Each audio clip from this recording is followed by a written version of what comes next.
This is part 3, connect to the printer. After finishing the software installation, we'll have to connect the software to the printer.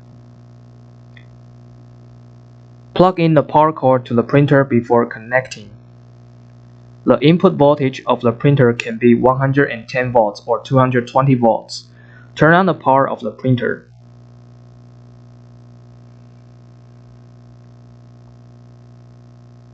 Please notice that there is a printer settings button on the top right side.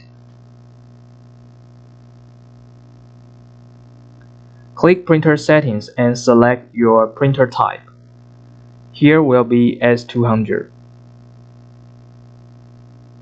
Select the COM port under the Connection tab, and selections will show automatically in this block.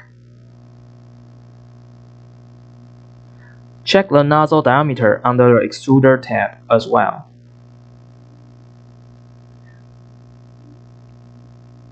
Check the settings of S200 under the specifications, including printer width, depth, and height.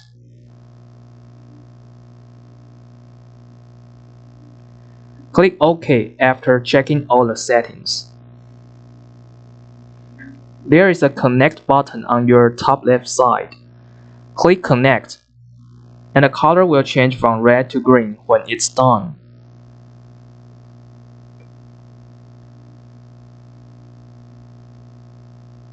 Please notice that there is an emergency stop button on your top right side.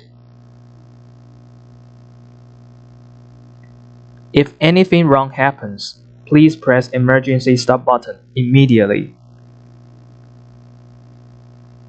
And the printer will stop working immediately once you press emergency stop button.